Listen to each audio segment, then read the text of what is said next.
you noticed there's a new trend developing in politics, and it's one that's becoming increasingly annoying for the electorate? What is it?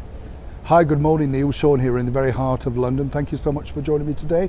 And this particular story is one that really relates to us all, anywhere around the world, wherever you are. We all have our problems with our big political parties. And whether it be here in the United Kingdom or across in the United States, South Africa, the Philippines, anywhere in the world, I'm sure this is all truly relatable to you. Because as we've seen recently, have you noticed how when politicians decide that they want to make this grandstanding announcement that, you know, they're no longer supporting their party, or they're against the Prime Minister, or they're resigning, as we've had a spate of them over here recently, they decide to print their resignation letter in full and post it on social media.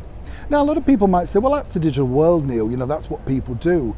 But what I find really galling is, and I'm sure a lot of people do, is really, is anybody that bothered? Because here's the deal. These politicians, as we know, are very, very well paid against the average salary. Plus, of course, they have phenomenal expenses. But have you noticed the minute the going gets tough, they decide that they couldn't possibly carry on, you know, because no, it's against their beliefs, their religion, whatever they've decided.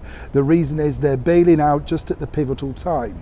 Of course, along the way, they've enjoyed some spectacular freebies.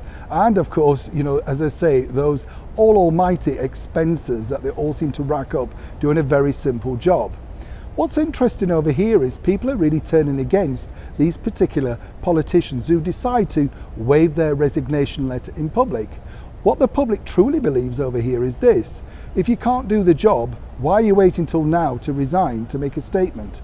The real reason is that they're letting the world know, the business world, now they've been in public office for a short while, they're available for even easier jobs, perhaps doing 2 or 3 days a week as a hand or experience, offering advice, that sort of stuff. That's what it's truly all about. It's not about this grand resignation of, you know, I disagree with the government's policy, etc., as you've seen recently with the spates of people like Oliver Dowden. More importantly, how does it feel for you in your part of the world? Do you get annoyed when politicians seem to bail out the minute it gets a little bit tricky? Couldn't we all do that in any of our jobs, when of course the going gets tough and we don't fancy whatever the consequences are? Or do you think that these politicians don't really have the backbone that other people used to have, say the great leaders like Winston Churchill, Clement Attlee, Margaret Thatcher, the greats of politics that really just soldiered on regardless of what? Either way, it seems to be the latest trend.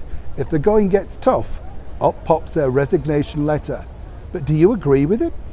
Neil Sean in the very heart of London.